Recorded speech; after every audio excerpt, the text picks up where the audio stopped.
Have you ever wondered what it would be like if Einstein, Steve Jobs, and your child's brain had a party? Welcome to the Quirky Nexus, where we celebrate the extraordinary minds of our neurodiverse children. Welcome to you amazing parents and caregivers to this podcast. Here we are going to navigate the colorful world of neurodiversity, and we're going to explore holistic, out-of-the-box solutions for children and teens with ADHD, stress, anxiety, and other neuroquirks. Each week we'll dive into practical, brain-based techniques and quirky strategies to help your child thrive. I'm Lori Bloyer, a former veteran teacher turned holistic neurogrowth, learning, and life success coach. As a parent of a neurodiverse child myself, I've spent the last 20 years researching, experimenting, and developing unconventional approaches to support these unique minds. I myself have ADHD diagnosed later in life, and thank goodness, now I understand some of my neuroquirks, and I am going to give you, from my years of teaching in the classroom, my son and myself, several tips, tricks, strategies to help you and your child thrive and create peace at home and joy in your life. So, are you ready? Let's get quirky.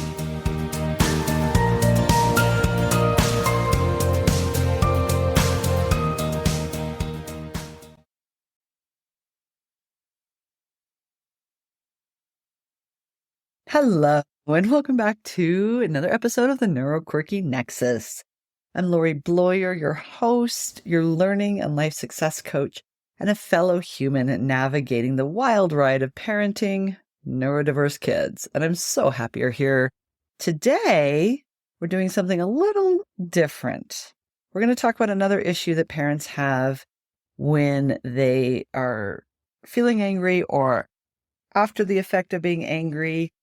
So we're diving into something that you all struggle with, but we don't talk about openly.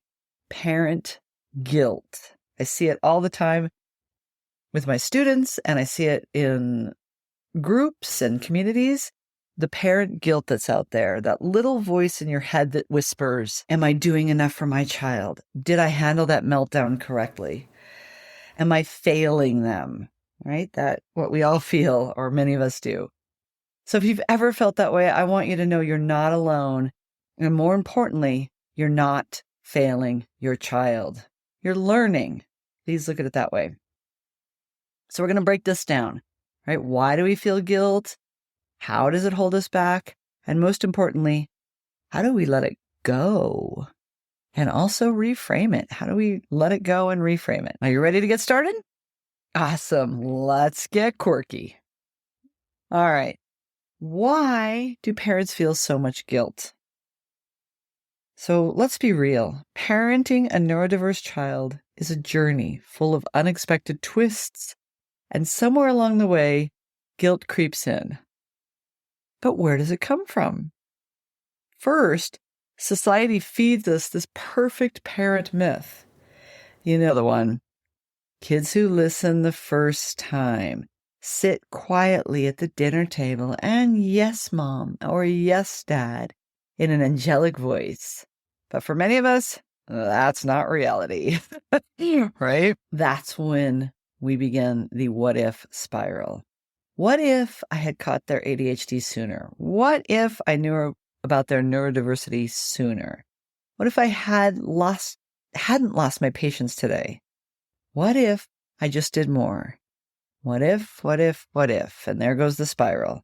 Our brain loves to replay the past, searching for where we messed up. But that thinking doesn't change what's already happened. And then the big one, self-blame. Did I cause this? Is it my fault they struggle with emotional regulation? Let me say this really clearly. ADHD, autism, and other neurodiversities are neurological differences, not parenting failures. I hope you heard that.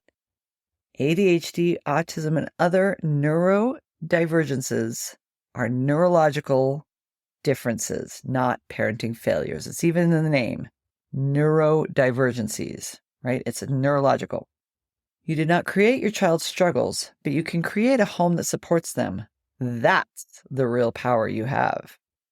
So let's use it. So what's the problem with guilt? I mean, shouldn't we feel bad if we mess up? Here's the thing. Guilt, when it lingers, does more harm than good. It drains our energy, leaving you exhausted and overwhelmed. It makes you reactive instead of proactive. When we parent from guilt, we might overcompensate, give in to things we shouldn't, or get stuck in self-doubt. It robs you of your joy. Instead of celebrating small wins, guilt makes you focus on every little mistake. And then the spiral begins again. And here's what I want you to hear today. I really want you to hear this. Your child doesn't need a perfect parent. They need a parent who keeps showing up, mistakes and all. I know I did that for sure.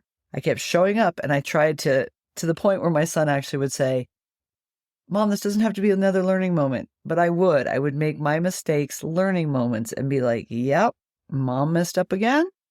And this is what I could have done differently. And I hope you understand, or whatever the learning moment would be. But I would try to make my mistakes learning moments for my son. And to this day, I hear him talk to his friends using those same learning moments. So, tee hee hee. You just say, quick win for Mom. All right.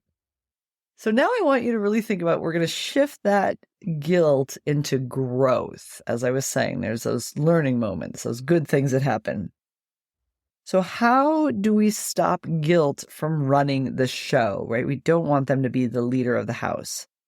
And we really need to, as you know I'm big on, shift the perspective. We need to reframe or look at it with a different lens. You've heard me say all of those on this podcast. Shift our perspective. We need to recognize that guilt equals love. You feel guilty because you care. If you didn't care, you wouldn't be here listening, trying to learn and grow. That's actually proof that you're a great parent. You need to reframe the I should have trap. Instead of I should have been more patient today, try that was a tough moment, but I'm learning how to handle it better next time. As I said, those learning moments. Focus on what's actually in your control. You can't change your child's neurology. You can support them. You can't stop all the meltdowns. You can model emotional regulation. So I want you to really work on also parenting from a place of confidence, not guilt.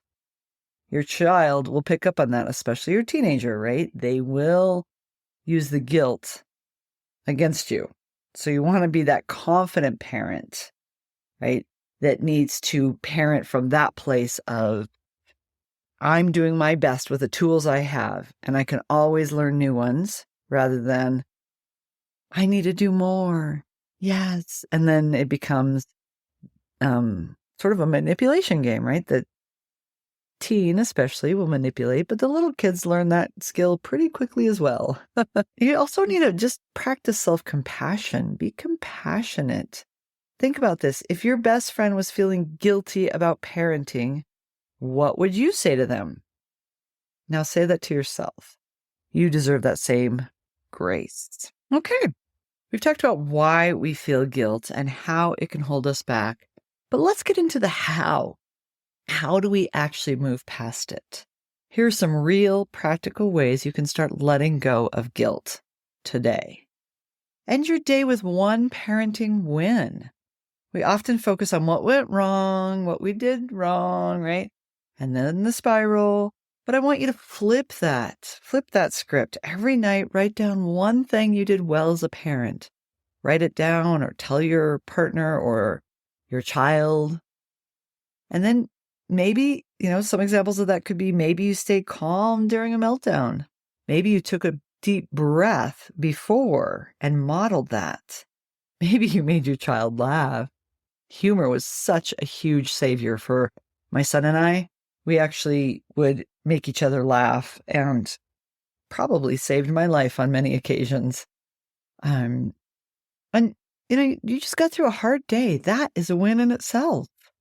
Write those down, acknowledge them, see the positive. Don't always look for the negative. Flip that script. Small wins add up, and they remind you that you're doing better than you think because you are doing amazing. And again, you could use a mantra or a phrase that helps you when you are starting to spiral to interrupt that spiral, that cycle. So when your brain feels like it starts feeding you guilt, stop it, interrupt it.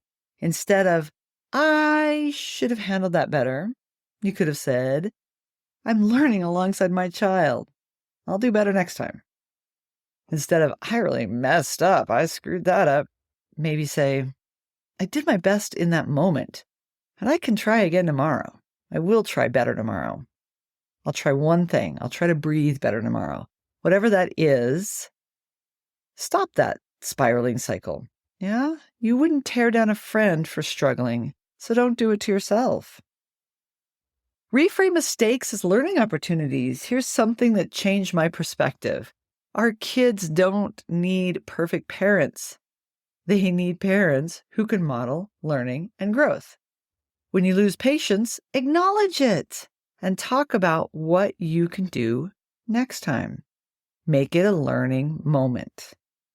When something doesn't go as planned, be open about problem solving.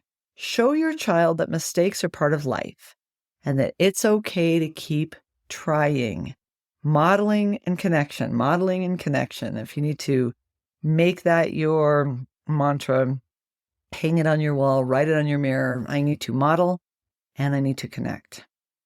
Right? When our kids see us handling mistakes with kindness, when we are modeling that, they learn to do the same for themselves, for their peers, for anyone in their life, their siblings. You can also identify your guilt triggers. If guilt keeps coming up, try to pinpoint where it's coming from. Is it because of comparison, seeing other parents who seem to have it all together? Is it because of old beliefs about what parenting should look like?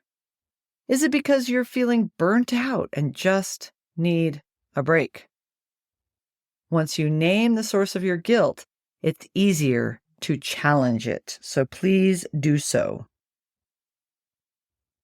Create a reset ritual after hard moments. Instead of carrying guilt for hours or days or years, have a reset plan. After a tough moment, my favorite, take a breath. Remind yourself, this one moment does not define my parenting.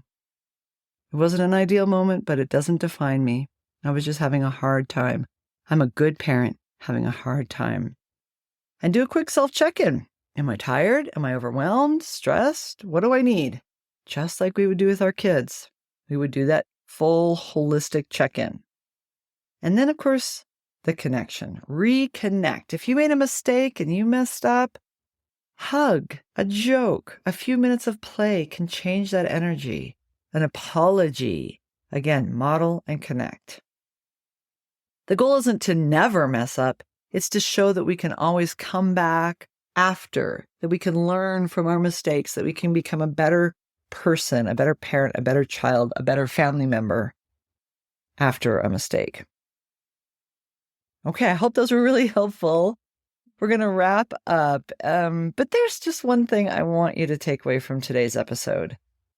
It's really to know this, that guilt is not proof that you're failing. It's proof that you care, that you are a caring parent. But even better, it's what you do with the guilt and the mistakes, how you take care of your child, yourself, and the incident. So, caring is what makes you a really great parent. Instead of letting guilt weigh you down, use it as a reminder of how deeply you love your child. Shift that focus from I should have to I'm learning how to, or I'm modeling how to, or I'm showing how to, right? So here's your challenge for the week. I'd love for you to write down one thing you did well as a parent every night, or tell someone. And when guilt creeps in, pause and ask yourself, would I say this to a friend? And focus on repair over regret, connect over regret. If a moment doesn't go how you wanted, don't dwell, reconnect and move forward. And above all, give yourself grace. Your child doesn't need perfection, they need you, just as you were showing up and trying again. So, if today's episode resonated with you, could you do me a favor and subscribe and share it with someone else who might need to hear this or needs this reminder? And if you want to connect, you know where to find me in my socials down below. And keep an eye out for workshops on anger transformation and self-regulation that I'm going to be teaching. And also my course that I'm launching very, very soon. So I really hope to see you in whichever way you feel comfortable, but so many ways to get information, to get help, to get support, and to not be left alone. I'm here for you. And remember, as a parent, you're doing better than you think. And I can't wait to talk to you next week. Till then, keep it quirky. Bye-bye.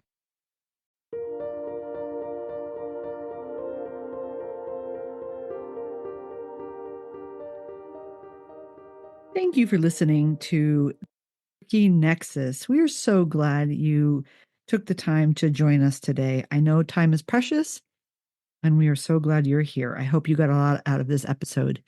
Please don't forget to post your activity using hashtag NeuroNexus. That's NeuroNexus.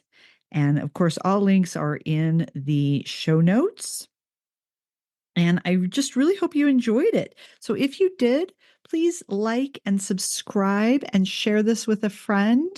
I think this is really good for families that are new to their child being diagnosed with ADHD. And I believe that the tips and tricks and resources I'll be sharing will be very helpful for all families, but especially new families. And finally, I am creating a workshop coming up to help families with ADHD finding and using a holistic, natural approach in support of a book chapter that I'm writing and articles and magazines that are coming out. But my workshop, I'm so excited about because I can work with you all one-on-one. If you have any suggestions, I'd love to hear from you. Thank you again. And remember, let's keep it quirky. See you next time.